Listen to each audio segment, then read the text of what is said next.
ஒரு சின்ன பையன் இல்லாட்டி வந்து ஒரு 20-30 வயசுக்கு மேலே இருக்கவங்க வந்து மியூச்சுவல் ஃபண்டை எப்படி பிக் பண்ணுறது? மியூச்சுவல் ஃபண்டில் போடலாமா? இல்லாட்டி நான் வந்து பாண்ட்ஸில் போடலாமா? அதாவது என்றைக்குமே சரி உன் பணம் வந்து வளரணும். நம்ம பணம் நமக்கு வளரணும். ஏன் வளரணும்? நம்மளோட இந்தியாவோட பணவீக்கம் 7%, வருஷம் 7%. இப்போ நீ இன்றைக்கி 100 ரூபா வச்சுருக்க, அடுத்த வருஷம் அது 93 ரூபா மாறிடும். என் பணம் அட்லீஸ்ட் 100 ரூபாயாவது இருக்கணும்ல. நான் என்ன கேட்குறேன், 107 மாறி இருக்கணும். சரி 107 இல்லைப்பா, 100 ரூபாயாவது இருக்கணும். பணம் கையில் இருந்தால் அது கம்மியாகும். ஆமாம், 100 ரூபா நீங்கள் பாக்கெட்டில் வச்சுருக்க, 100 ரூபா தாளில் 100 ரூபா, அதோட மதிப்பு 93 ரூபா தானே அடுத்த வருஷம். ஏன்னா பெட்ரோலில் ஏறி இருக்கும், தக்காளி விலை ஏறி இருக்கும், எல்லாம் ஏறி இருக்கும்ல. உன் பாக்கெட்டில் இருக்க பணம் 93 ரூபாய் மாறி இருக்கும். ஆனால் நீ பார்க்கும்போது என்ன எழுதியிருக்கும்? 100 ரூபா எழுதியிருக்கும் 100 ரூபா, ஆனால் அதோட மதிப்பு 93 ரூபா. இப்போ அந்த 93 ரூபா இருக்கிறத நான் 107 ரூபாயை மாற்றணும்னா நான் இன்வெஸ்ட் பண்ணோம். அப்போ என்ன பண்ணணும்? சின்ன பசங்களாக இருந்தால் you need to have mutual fund. Mutual ஃபண்டில் ஹிஸ்டாரிக்கலாக நான் சொல்கிறேன், சோர்ஸ் கூட நான் கொடுக்குறேன். 30 வருஷத்தில் ஃபர் இயர் 15 போட்டு 30 வருஷமும் இருக்குது.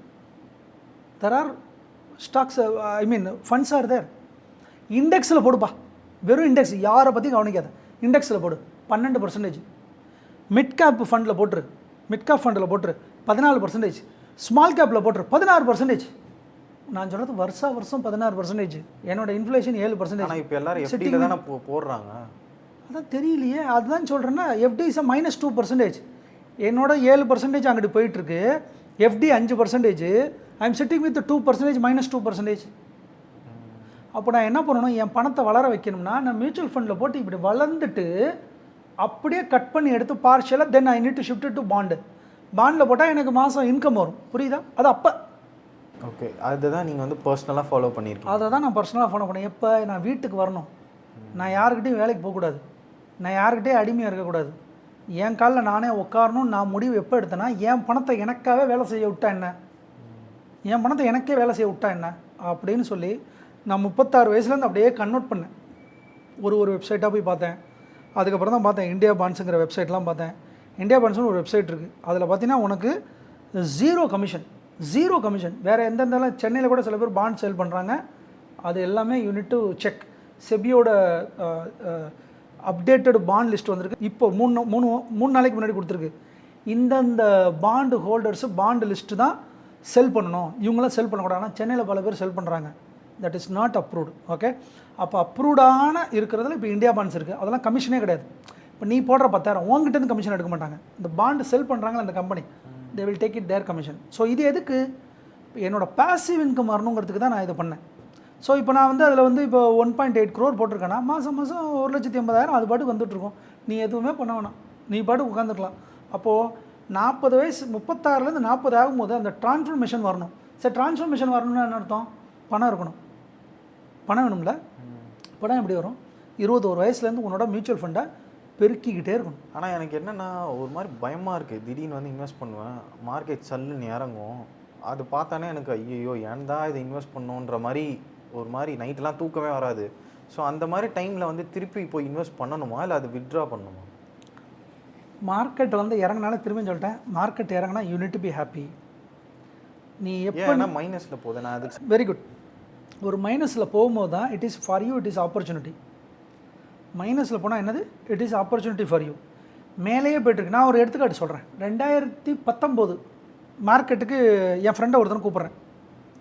அவனுக்கு 0 ஷேர் மார்க்கெட்னா என்னென்னு 0. அவனை கூப்பிட்டேன், டிமேட் அக்கௌண்ட் ஓப்பன் பண்ண சொல்லி நானும் பண்ண சொன்னேன். இத்தனைக்கும் என் ரூம்மெட்டு சொன்னா எனக்கு அதெல்லாம் விருப்பம் இல்லை, லேண்ட் இருக்குது, கோல்டு இருக்குது, போதும். சரிடா. 2020 மார்க்கெட் கிராஷு. என்னை வந்து கிண்டல் பண்ணான், ஏன் மார்க்கெட் கிராஷ் ஆகிடுச்சு, என்ன நீலாம் என்ன பார்த்தியா, இதான் சொன்னேன் ஷேர் மார்க்கெட்டில் பற்றி ஏமாந்துட்டு பார்த்தியா. ஷேர் மார்க்கெட்டில் இங்கே ஏமாறுறாங்கலாம் எஃப்என்டோவில் தான் ஏமாறுவாங்களே தவிர இன்வெஸ்ட்டில் ஏமாந்தவங்களே கிடையாது. இன்வெஸ்ட்டில் 99% they are winners after 5 year. After 5th year there is no losers in mutual ஃபண்ட்லேயோ இதில் ஸ்டாக்ஸ்லேயும். ஆனால் 5 வருஷம் ஹோல்டு பண்ணணும். இதில் எப்படின்னா, அதுக்கப்புறம் நான் 2021 அவன்கிட்ட சொல்கிறேன், என்னோடய ஃப்ரெண்டு, டே இப்போயாவது வந்துருச்சு கொஞ்சம் போட்டுறான்னு. உடனே அப்போது மார்க்கெட் வந்து 16,000, நல்ல கேள்வி, 16,000 வேணும் சொன்னால் கொஞ்சம் ஏறிடுச்சுன்னு கொஞ்சம் இறங்கட்டும் வாங்கிடுறேன்னா. 2022 18 போச்சு. இப்போயாவது போடுறா. இல்லை மச்சான் கண்டிப்பாக இறங்கும்.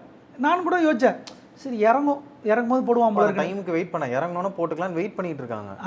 அப்படி வெயிட் பண்ணிக்கிட்டே தான் இருக்கான், இறங்கவே இல்லை. ஏன்னா மார்க்கெட் கீழே இறங்கும்போது இறங்கி இருக்கணும், என்ட்ரி கொடுத்துருக்கணும். யார் என்ட்ரி கொடுத்தானோ அவன் தான் வின்னர். இப்போ இந்த ஒரு 2 வருஷமாக மார்க்கெட் எங்கேயுமே போல. கரெக்டாக டேரிஃப் போட்டார் ட்ரம்ப்பு, ரஷ்யா உக்ரைன் வார், ரைட், சவுதியில் அது பிரச்சனை இது பிரச்சனை, அந்த இஷ்யூ இந்த இஷ்யூ, பாகிஸ்தான் இந்தியா நம்மளோட ஃப்ளைட்டு கிராஷ் ஆனது, எல்லா நியூஸும் போர் நியூஸ், எல்லாம் பேட் நியூஸு, எல்லாம் பேட் நியூஸு. மார்க்கெட் எங்கேயுமே போல் இப்படி இருக்குது. மார்க்கெட் இந்த வருஷம் எங்கேயுமே போலங்கிறல. Nifty given 9%. அப்பையும் மார்க்கெட் எங்கேயுமே மூவ் ஆகலை. இருந்தாலும் நிஃப்டி பீஸ் கொடுத்தது 9%, 7% பீட் பண்ணி 2% கொடுத்துருச்சு.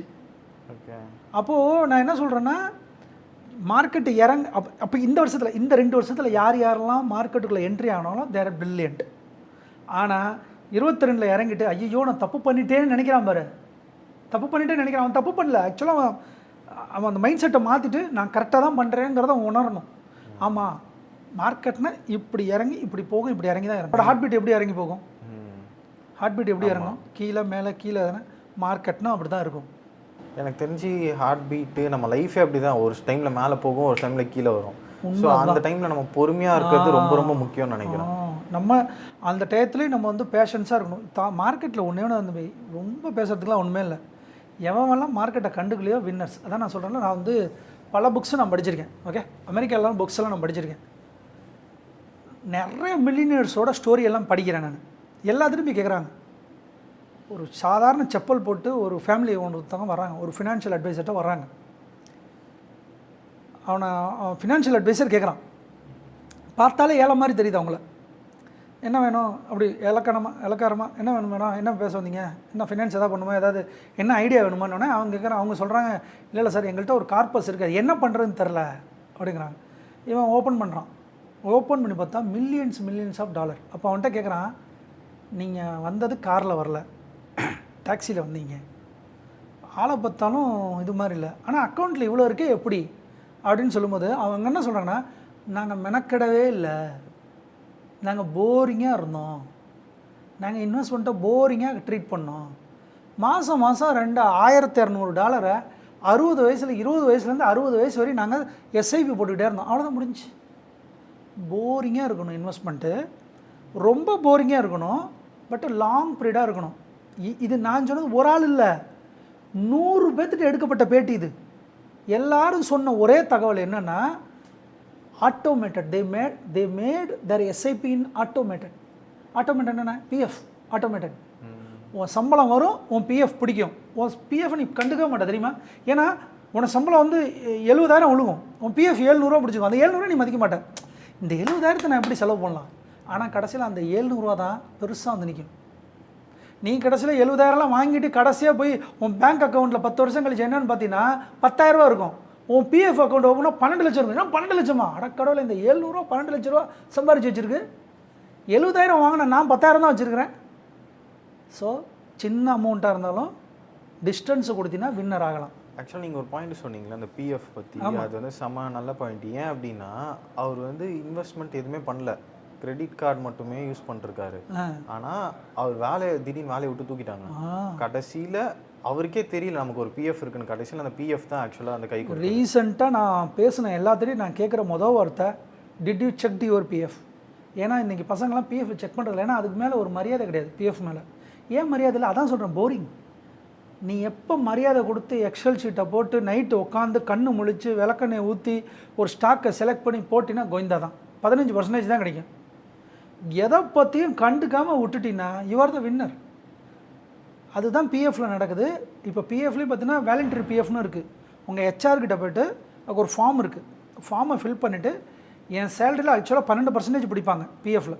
நீ 12%, கம்பெனி 12% போடும்.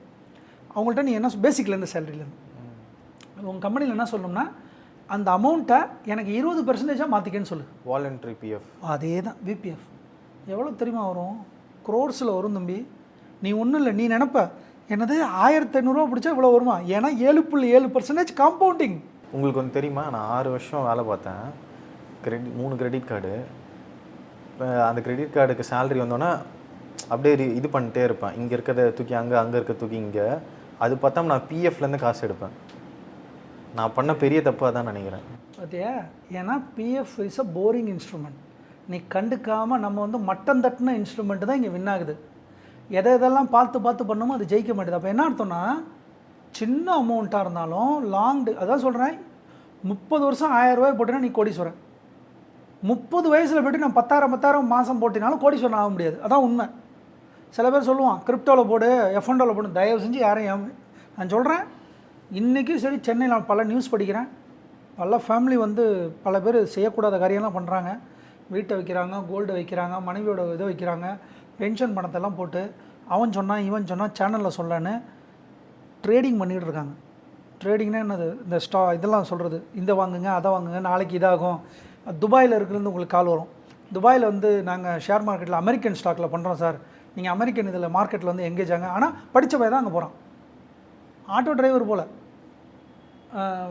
கூலி வேலை செய்கிறவர் போல், எல்லாம் படித்த ஆளுங்க தான் என்ன பண்ணுறானுங்கன்னா இந்த கிரிப்டோவில் போய் விழுறது, கிரிப்டோவில் போய் பண்ணுறது, அது பண்ணுறது. It is not regulated. Again என் ஃப்ரெண்டு ஒருத்தன் is a bank manager. Again sir is a bank manager, Tamil Nadu.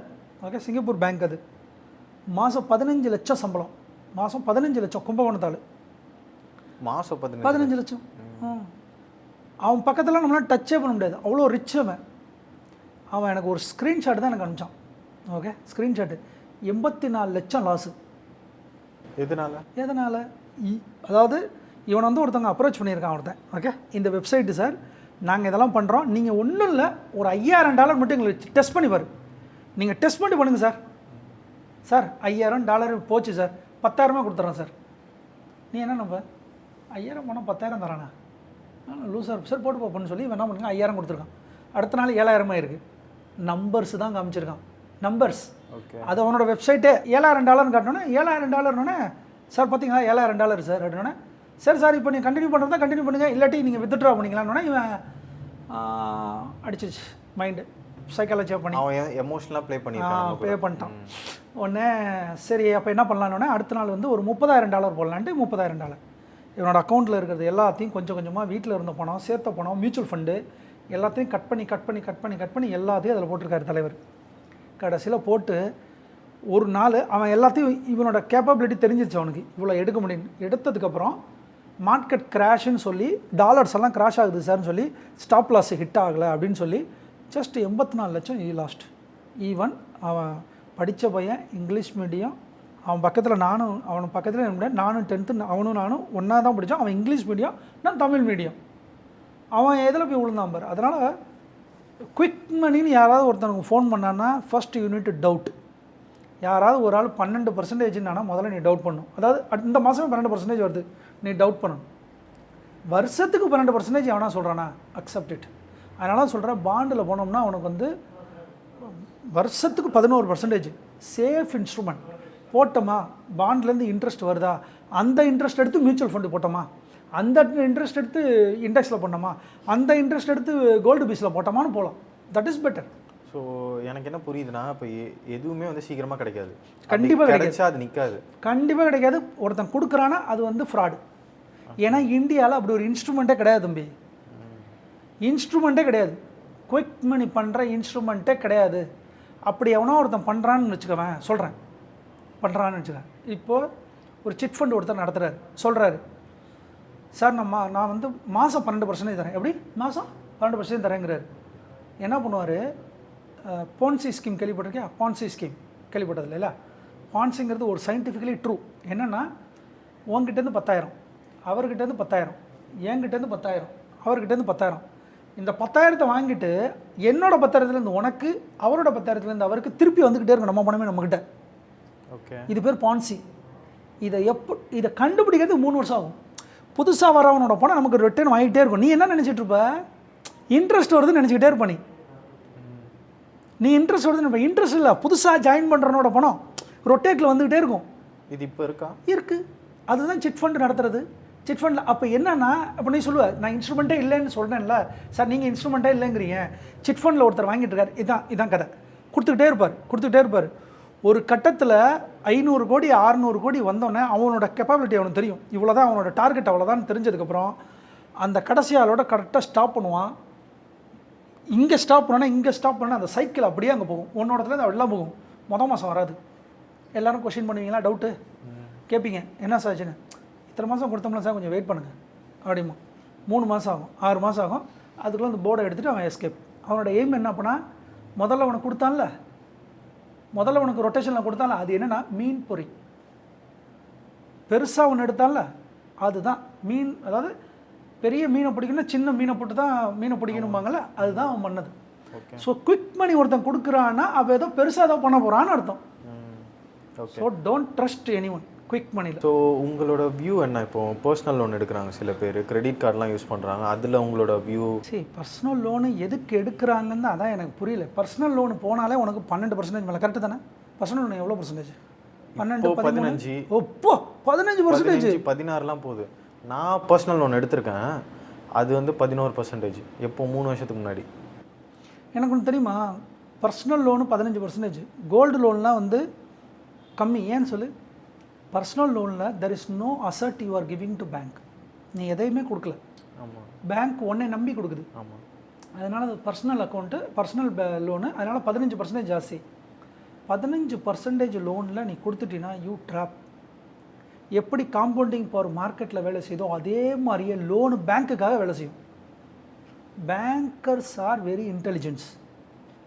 உன் சம்பளம் உழுகிறது முதல்ல யாருக்கு தெரியும் சொல்லு? பேங்க்கு ஆரம்புக்கு தான் தெரியும்.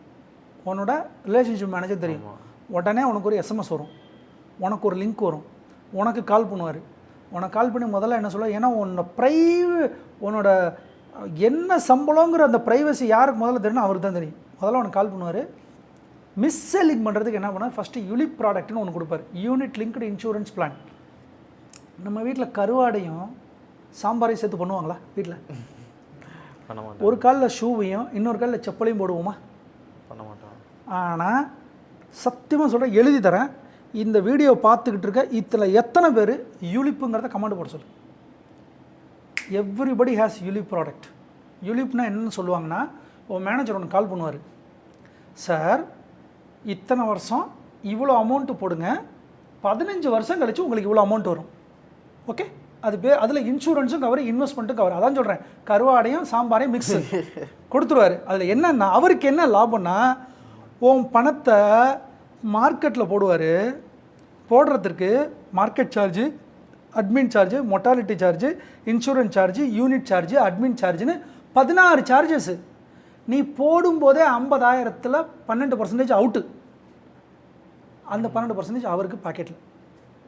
ஓகே, ஸோ நீ எந்த ப்ராடக்டை ஒருத்தட்ட வாங்கும்போதும் நீ கேட்க வேண்டியது என்னென்னா, ஐஆர்ஆர் அப்படிங்கிற கேள்வி நீ கேட்கணும். இதான் இட்ஸ் அ ரியல் ரிட்டர்ன். அப்படின்னா ஒருத்தர் சொல்கிறாரு, மொதல் 50,000 போடுறீங்க சார், அடுத்த வருஷம் 50,000 போடுறீங்க சார், அடுத்த வருஷம் 50,000 10 வருஷம் போடுறீங்க சார், 10 வருஷம் கழிச்சு சார் இவ்வளோ அமௌண்ட் வரும்போது உங்கள் மூளை என்ன சொல்லணும்னா, அந்த அமௌண்ட் நினைச்சிட்டு, ஓ இவ்வளோ அமௌண்ட்டா, இப்போ நான் சொன்ன மாதிரி 1000 ரூபா போட்டால் 1 கோடின்னு உன் மூளையால கணிக்க முடியல. அது ஏன் 1 கோடி வச்சுருவாங்க கணிக்க முடியல. ஆனால் நம்பர்ஸ் வந்து என்ன நினைக்கிறேன், ஓ 1 crore வருது.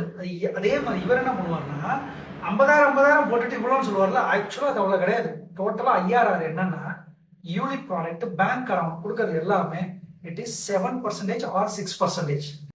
மீதி மார்க்கெட்ல ஒரு 18ல் அவர் 12 அவர் பாக்கெட்ல. புரியுதா? ஏன்னா அவங்க நடத்தணும்ல, அவருக்கு டார்கெட் அச்சீவ் பண்ணணும்ல, அவருக்கு இன்சென்டிவ் வேணும்ல, அவருக்கு 4 குழந்தைங்க இருக்கும்ல, அவர் பேங்கோட ப்ராஃபிட்டை பார்க்கணும்ல. அதனால என்ன பண்ணுவார்னா, மிஸ் செல்லிங் பண்ணுவார் உங்ககிட்ட. அந்த பேங்க் வந்துட்டு சொல்றாங்கல்ல, உனக்கு வந்து யூலிப் பண்ணி வாங்கிக்கங்க சார், நீ எதுக்கு போவ, பணத்தை டிரான்ஸ்ஃபர் பண்ண போயிருக்க. நீ உன்கிட்ட சொல்லுவாங்க, சார் நீங்க இந்த ப்ராடக்ட்டை வாங்கிக்கங்க சார். என்ன sir product? Insurance plus invest ரெண்டும் சேர்ந்து சார். அதை நீ எங்க பணத்தை டைரக்டா நீ மியூச்சுவல் ஃபண்ட் வாங்கிட்டு போயிடலாம் டைரக்டா. திரும்ப சொல்றேன், mutual fund 2 type of mutual funds. One is regular mutual fund, one is direct mutual fund. Direct mutual ஃபண்டுங்கிறது கமிஷன் பேஸ்ட் இல்லாம டைரக்டா நீ இன்வெஸ்ட் பண்றது, எந்த புரோக்கரும் கிடையாது. ரெகுலருங்கிறது ஒரு 2% வருஷத்துக்கு மியூச்சுவல் ஃபண்ட் டிஸ்ட்ரிபியூட்டர் அவருக்கு நீ 2% கொடுப்பாங்க. அந்த வருஷம் 2% 30 வருஷத்துல 1 கோடி கிடைக்கிற இடத்துல 80 லட்சம் கிடைக்கணும், 20 லட்சம் அவருக்கு. புரியுதா? அதனால மியூச்சுவல் ஃபண்ட் வாங்கும்போது டைரக்டா சூஸ் பண்ணணும். டிமேட் அக்கௌண்ட் ஓபன் பண்ணது 300 ரூபா தான் இருக்கும் ஓபன் பண்றது. இங்க சில பேர் 3000 4000 அதை ஓபன் பண்ண டிமேட் அக்கௌண்ட். டிமேட் அக்கௌண்டோட ஓபன் பண்றதோட மொத்த செலவுமே 300 ரூபாய் தான். ரைட்டா? அடுத்து சிட் ஃபண்ட்ல தயவு செஞ்சு போடவே கூடாது. சிட் ஃபண்ட்ஸ் எல்லாம் போடவே கூடாது. குவிக் பண்ணி யாராவது எது சொன்னாலும் பண்ணக்கூடாது. இன்னொன்னு சீட்டு, நம்ம ஊர்ல சொல்லுவோமா சீட்டு போடுறது, அதுவும் இட்ஸ் செபி நாட் ரெகுலேட்டட். ஆனா சில பேர் எனக்கு சித்தப்பா பண்றாங்க, மாமா பண்றாங்க, நிறைய பேர் சொல்றாங்க. ஐடில வேலை பார்க்குறான்பா, அவ்வளவு பெரிய பொசிஷன் போயிட்டான். அன்னைக்கு ஒரு பையன் சொன்னான், எந்த ஒரு பையன், கடலூர் பையன், ஐபிஎம்ல வேலை பார்க்குறான், ஹை பொசிஷன். என்னப்பா எங்கப்பா சம்பளம்னா, அம்மாட்ட கொடுத்து சீட்டு போட சொல்லுங்க, சீட்ல விடுறது. சொல்லி என்ன படிச்சிருக்க நீ, ஐபிஎம் போயிட்டு என்ன பொசிஷன்ல நீ இருக்க, 1975 சொல்றேன்னா நீ என்னவோ 60%. அதுக்கு கிரெடிட் ரேட் என்னன்னு தெரியுமா, யார் ஃபாலோ பண்ணான்னு தெரியுமா, அதெல்லாம் தெரியாது சார், அம்மா சொன்னாங்க. ஸோ உன் கல்வியில நல்ல எஜுகேட் ஆயிட்டு, ஆனா ஃபினான்ஸ்ல லிட்ரஸில அவ்வளோ வீக் நம்ம. ஸோ பாலிசி பக்கம் போகக்கூடாது, யூலிப் பக்கம் போகக்கூடாது. Personal loan, credit card, credit card தயவு செஞ்சு போயிடக்கூடாது. கிரெடிட் கார்டு, உனக்கு வேலை இருக்கு தம்பி, வேலை கொடுத்தாச்சு, எது கிரெடிட் கார்டு? அப்படி என்ன எனக்கு என்ன ஆசை உனக்கு? ஆனா ஹெச்ஆரோட தப்பும் கூட தான், வேலைக்கு சேர்ந்தா உனக்கு கிரெடிட் கார்டு கொடுக்குறாங்க. ஏன்னா அந்த கிரெடிட் கார்டை ஏன் கொடுக்குறாங்க தெரியுமா ஹெச்ஆர்? தயவு செஞ்சு ஹெச்ஆர் ஒருத்தவங்க கிரெடிட் கார்டு கொடுக்குறாங்க. ஏன்னா அந்த கம்பெனி அந்த பேங்கோட டைப், இத்தனை எம்ப்ளாயிஸ் இருக்காங்க எங்ககிட்ட, எல்லாத்துக்கும் நான் கொடுக்குறேங்க. எல்லாரும் ஹவுஸ் லோன் போனா எந்த பேங்க்குக்கு போகும்? உங்க பேங்க்குக்கு தான் போகும். அதனால ஹெச்ஆர் ஆகிய எனக்கு 2 தடவை வருஷத்துக்கு பிரான்ஸுக்கு டிக்கெட் கொடுத்துருங்க, நான் உங்கள்கிட்ட பேங்க் அக்கௌண்ட் எடுத்துக்கிறேன், எல்லாத்துக்கும் கிரெடிட் கார்டை கொடுத்துறேன், நீங்க நல்லா பண்ணீங்க, என்ஜாய் பண்ணீங்க. எனக்கு இன்சென்டிவ் வருஷத்துக்கு 2 தடவை பிரான்ஸுக்கு டிக்கெட். இன்சென்டிவ் தம்பி ஹெச்ஆருக்கு. தம்பி உனக்கு கிரெடிட் கார்டு கொடுக்கறதுல அவனுக்கு என்ன தம்பி? சரி, கிரெடிட் கார்டு கொடுக்குறீங்களா, பிஎஃப் பத்தி ஏதாவது பேசுறீங்க? 50 நிமிஷம் ஸ்லைடு போட்டு ஒரு கம்பெனியை பத்தி பாலிசி ஸ்கிரீனிங் எல்லாம் சொல்றீங்க, கிளாஸ் எடுக்கிறதுல இண்டக்ஷன், அதுல ஒரு ஸ்லைடு உன் பிஎஃப் பத்தி எங்கேயா போட்டிருக்க?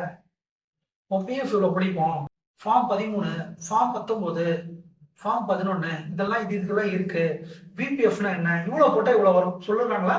சொல்ல மாட்டாங்க.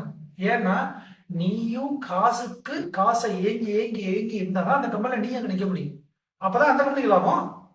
இது நடக்குதா? இது நடக்குது. இல்லாட்டி உனக்கு எது கிரெடிட் கார்டு? ஹெச்ஆர் எது கிரெடிட் கார்டு கொடுக்கணும்? ஹெச்ஆர் கிரெடிட் கார்டுக்கு என்ன சொல்லி சொன்னா? ஹெச்ஆர் உனக்கு ஏன் கிரெடிட் கார்டு கொடுக்கணும்? ஹெச்ஆர் வந்தாலே சிரிச்சுட்டு கிரெடிட் கார்டு வந்து ஸ்வைப், ஏன்னா அவருக்கு இன்சென்டிவ் கிடைக்குதுல்ல. ஏன்? they have a tie up with the bank. அந்த பேங்கோட டை அப். ஏன் அந்த பேங்கோட டை அப்? அந்த பேங்க் யூஎஸ்ல எங்கேயோ இந்த கம்பெனிக்கு லோன் கொடுத்துருக்கோம், அந்த லோன் கொடுத்ததோட அவங்களோட கொலாப்னு சொல்லுவாங்க, கான்ட்ராக்ட் இருக்கும். இந்த கம்பெனில இத்தனை பேர், என்னோட 5000 பேர் வரானா, அந்த 5000 பேருக்கு உங்க கார்டு கொடுப்பேன், அந்த 5000 பேருக்கு நான் கிரெடிட் கார்டு கொடுப்பேன், அந்த 5000 பேரும் கிரெடிட் கார்டு யூஸ் பண்ணுவான், அந்த 5000 பேரும் ஹவுஸ் லோனிங் வந்தா உங்களுக்கு தாங்க லாபம். கேம். அப்போ நான் என்ன பண்ணணும்? நான் ஏன் அவன்கிட்ட வாங்கணும்? நான் எனக்கு கொடுக்கும்போது எனக்கு டெபிட் கார்டு மட்டும் கொடுக்கும். சிம்பிள். எனக்கு டெபிட் கார்டு மட்டும் கொடுக்கும். டெபிட் கார்டு கூட வேண்டாமா, எனக்கு தூக்கி கூட என்னவோ பண்ணும், எனக்கு பேங்க் அக்கௌண்ட் மட்டும் கொடுக்கும். பேங்க் அக்கௌண்ட் எனக்கு கொடுக்கும். மினிமம் பேலன்ஸ் எவ்வளவு பண்ணும் அதை மட்டும் சொல்லு. எனக்கு நீ சம்பளம் கொடுக்குற, நான் வேலை பார்க்குறேன், நீ எனக்கு சம்பளம் கொடுக்குற, போதுங்க. அந்த சம்பளத்தை வச்சு நான் எப்படி வாழணும் நான் பாத்துக்கிறேன். என்னை நீ என்ன பண்ற, பிஹேவியரெல்லாம் சேஞ்ச் பண்ற. நீ நாளைக்கு கொடுத்து விடலாம், இன்று நீங்க வாங்குங்க, இது என்ன மைண்ட் செட்? நாளைக்கு வாங்க, நாளைக்கு கொடுப்பேன், இது என்ன மைண்ட் செட்? அப்ப என்ன பண்றான்? பழக்கப்படுத்த. அடுத்து என்ன பண்றான்? கியூஆர் கோட பண்ணலாம், அடுத்து ஸ்வைப் பண்ணலாம், அடுத்து இப்போ ஏதோ வைஃபை ஆகும், மிஷின் வச்சு டப்புன்னு அடிச்சா போதும். இப்போ எனக்கு ஏதாவது அவசரம்னா நான் சொந்தக்காரங்கிட்ட போய் கேட்க முடியாது, கிரெடிட் கார்டுனா ஈஸியாக ஸ்வைப் பண்ணிட்டு போயிடலாம். சம்பளத்தை தாண்டி என்ன தம்பி அவசரம்?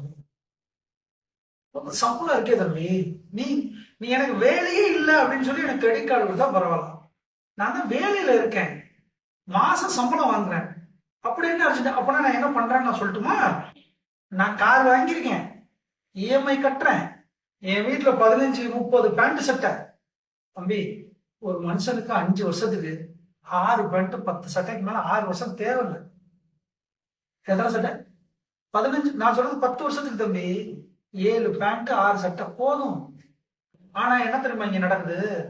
ஒரு பொங்கல் ஒரு தீபாவளிக்கு 6-7 பேண்ட். லேடிஸை பத்தி கேட்க வேணாம், 3-4 பீரோ கோமிஞ்சு கிடக்குது லேடிஸ், கரெக்டா? ஆனா நீ கொஞ்சம் யோசிச்சு பாரு. நான் ஒரு இது மட்டும், அது என்னன்னா கல்யாணத்துக்கு ஏதோ போடுறாங்களே, என்ன ஜென்ஸ் போடுறாங்களா? பிளேசரா, ஷெர்வானியா, என்ன ஷெர்வானியா, இந்த சூட்டு. தம்பி 8 லட்சம் ஷெர்வானி கோட் ஷூட்டு நம்ம இந்தியன் லாக்கர்ல இருக்கு. அதோட விலை எவ்வளவு மதிப்பு தெரியுமா? 17,000 15,000. அந்த எக்கனாமி பீரோல இருக்கு. வருஷத்துக்கு நான் ஒரு தடவை தான் யூஸ் பண்றேன். வருஷத்துக்கு ஒரு தடவை தான் நான் யூஸ் பண்ண, அதுக்கு நான் 17,000 18,000 கொடுத்து அது வாங்கி என் வீட்டுக்குள்ள இருக்கு. அதே மாதிரிதான் என் பொருள், தேவையில்லாத பொருள், லேப்டாப் 2, 3 மொபைலு, 2 சிம் கார்டு, அது இதுல இது சப்ஸ்கிரிப்ஷனு, அதுக்கப்புறம் ரீசார்ஜ், டாப் அப்பு, மைலேஜ் தராத வண்டி, சூப்பர் பைக்குங்கிற பேர்ல அது ஒண்ணு, வீட்டுல பைக் ஒண்ணு, அதுக்கப்புறம் காரு, சின்ன காருக்கும் அதுக்கப்புறம் பெரிய காரு. 21 வயசு 20 30 வயசு உங்களுக்கு தேவையே இல்லை. உன்னை ரிச் ஆக்காது அது. இப்படி போயிட்டு இருந்தோம்னா ரிச் ஆக்காது. இப்ப எப்ப நீங்க அப்ப எப்பதான் சார் யூஸ் பண்றது? உன்னை எப்பதான் சார் யூஸ் பண்றது? நீ சொல்ற மாதிரி எமர்ஜென்சியோ நாளைக்கு எது வந்தாலும் சரி, now we have a gaps. இப்ப நான் எதுக்கு இந்த ஸ்டுடியோக்கு எப்படி வந்தேன்? கேப்ல தான் வந்தேன். கேப்ல தான் வந்தேன். அங்கேருந்து பெரம்பூர்ல இருந்து இங்க வந்து கேப் 700 போ, முடிஞ்சு. ரிஸ்க் இருக்கா? இல்லை. வந்து பெட்ரோல் போட்டனா? இல்லை. முடிச்சுட்டேன். அதே என் கார் எடுத்துட்டு என்ன பார்க்கிங் எங்களுக்கு எங்க நிக்க விட்டுருக்கோம்? பார்க்கிங் இருக்காது இந்த ஸ்டுடியோல இருக்கா? தம்பி எவ்வளவு பிரச்சனை இருக்கு தம்பி. மழை பெஞ்சா எங்க நிப்பாட்டுவேன்?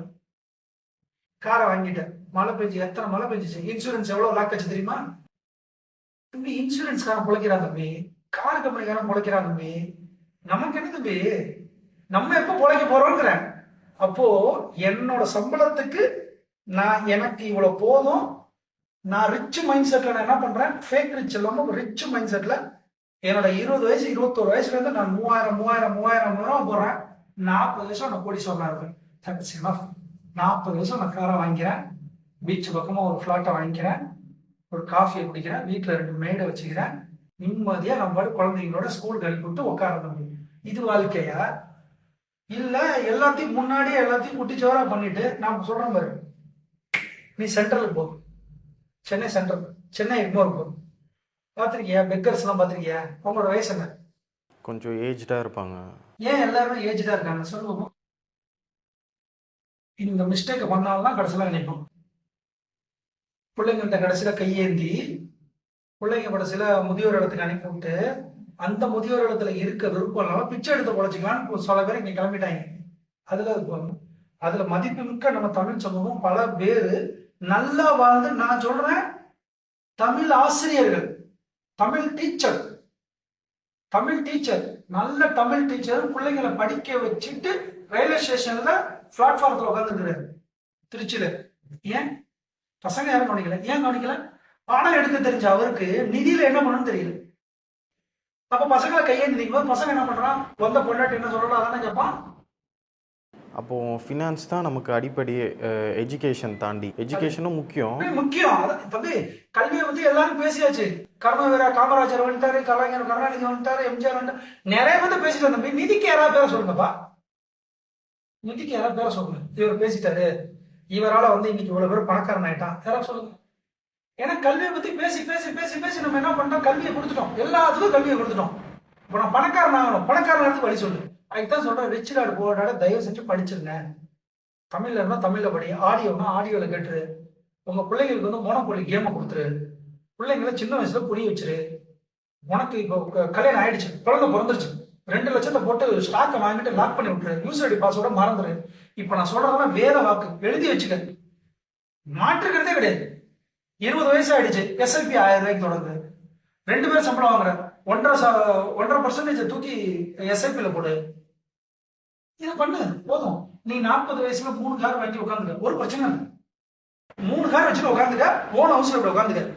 ஆனா பணம் வளரக்கூடிய நாள்ல போயிட்டு என்னோட அசட்டை, இந்த பணத்தை கார்ல போட்டீங்கன்னா கார் வளராதே. நான் தான் கார் எடுத்துட்டேன். இப்போ காருன்றது எமோஷனல் அசட்டு. இப்போ நான் நைட்டு நேரத்தில் எதாவது அவசரம்னு வரும், அப்போ நான் போய் ஃபோன் எடுத்துகிட்டு புக் பண்ணிட்டு இருக்க முடியாதுல்ல. எத்தனை வீட்டில் அப்படி எமர்ஜென்சி எல்லாரும் அதுக்காக கார் வச்சிருக்காங்கடா. என்ன சொல்ற நீ? எந்த காலத்தில் இருக்கிற நீ? 108 ஃபோன் பண்ணால் எத்தனை நிமிஷத்தில் வரும் தெரியுமா? இதை பற்றி நீங்கள் சொல்ல போய் ஒரு வீடியோவில் உங்களை கமெண்ட்ஸை அடித்து, நெகட்டிவாக கமெண்ட்ஸ் அடித்து நவுத்துனாங்க, உங்களுக்கு தெரியுமா? கமெண்ட்ஸ் எல்லாம் வளர முடியாது. கமெண்ட்ஸை ஏற்றுக்கணும். விமர்சனத்தை ஏத்துக்காதவன் இந்த பொது வாழ்க்கையில வரக்கூடாது. அப்ப நான் எப்போதான் போய் கார் வாங்குறது? நான் சொல்றேன், ரிச்சாய் வாங்கிக்கடா. ரிச்சாய் நல்ல. நான் சொல்லட்டுமா? வளரக்கூடிய நாள்ல விட்டுட்டீங்கன்னா நல்ல காரை வாங்கி நீ நிம்மதியா இருக்கலாம். வளர வளரவே கூட வளர போற நேரத்துல காரை வாங்கிட்டீங்கன்னா பணமே வளராது. கடைசியில நீ கையேந்து நிப்ப. ஆனா பணத்தை வளர விட்டுட்டு காரை வந்து உன் வீட்டுல 2 வச்சுட்டு சொந்த வீட்டுல இருன்னு நான் சொல்றேன். பணம் வளரக்கூடிய நாட்கள்ல அவசரப்படாத. Just hold your money in SIP. Then you will have a 4 car, one beach house, penthouse. என்னடா சொல்றீங்க? penthouse. Wow, nice. villa penthouse, right? உன்னோட அழகான girl friends, penthouse. just open the screen, see the sea view பாரு. அது இப்போது நீங்கள் invest பண்ணி rich ஆகி அதுக்கப்புறம் ஒரு அசட் பில்ட் பண்ணி அதுக்கப்புறம் நீங்கள் கார் வாங்க வீடு வாங்க அப்படின்னு சொல்கிறீங்க. இப்போ ஒரு சொந்தமாக வீடு கூட இல்லைன்னா ஒரு இப்போ நம்மளை நம்பி ஒரு பொண்ணு கூட கொடுக்க மாட்டுறாங்களே. அவன் சொல்லட்டுமா? ஒரு பையன் காலேஜ் எந்த வயசுல முடிப்பான்? ஒரு 21 வயசுல முடிச்சிடறான் காலேஜ். 21ல இருந்து 26 வயசுக்குள்ள அவன் எப்படி வீடு வாங்கியிருப்பான்? அவன் என்ன பண்ணிட்டு லாட்டரி அடிக்கிறான்? அவன் எப்படி வீடு வாங்கிப்பான்? ஒன்னு அவங்க அப்பாவோட சொத்து. அப்ப கேட்கறவனுக்கு அறிவு இல்லை. அப்பாவோட சொத்தைய கேட்ப? பையனுக்கு என்ன சொத்து இருக்குன்னு பாரு. நீ பையன்கிட்ட கேட்க வேண்டியது என்ன? பையனோட பினான்சியல் பிஹேவியர் என்ன? பையன் செலவழிப்பாரா? இப்ப ட்ரெண்டா நான் சொல்றேன். ட்ரெண்ட் என்ன பண்ணும்? அன்னைக்கு நாங்கெல்லாம் கேட்கும்போது கேட்டானுங்க, பையன் தண்ணி அடிப்பாரா? பையன் ஸ்மோக் பண்ணுவாரா? பையனுக்கு வேற ஏதாவது கெட்ட பழக்க சவாசங்கள் ஏதாவது இருக்கு அப்படின்னு கேட்பாங்க. இன்னைக்கு என்ன கேட்கணும்? பையனுக்கு கிரெடிட் கார்டு இருக்கா? பையன் வந்து எவ்வளவு செலவு பண்ணுவாரு? பையன் வந்து குடும்பத்தை நடத்துறதுக்கு தகுதியான ஆளுதா?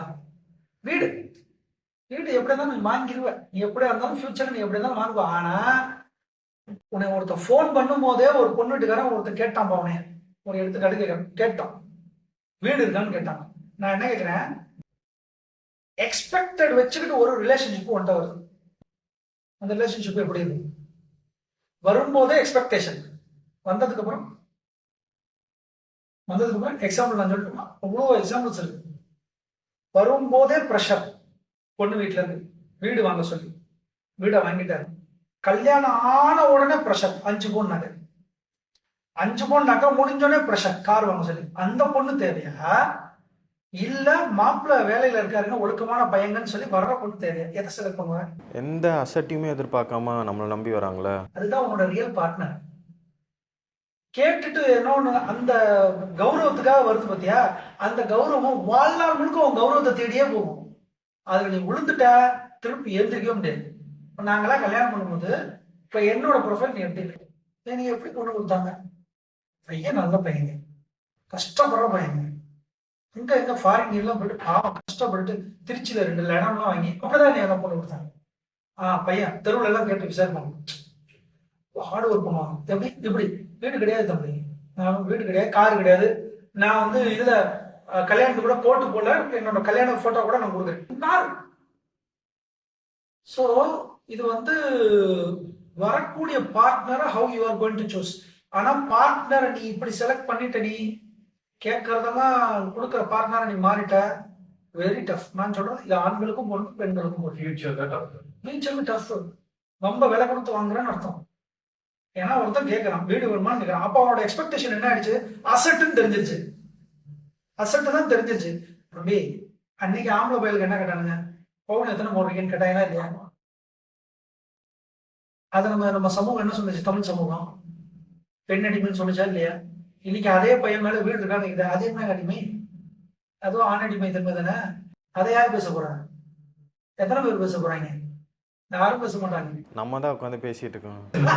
நீ நானும் பேசணும், புரியுதா இல்லையா?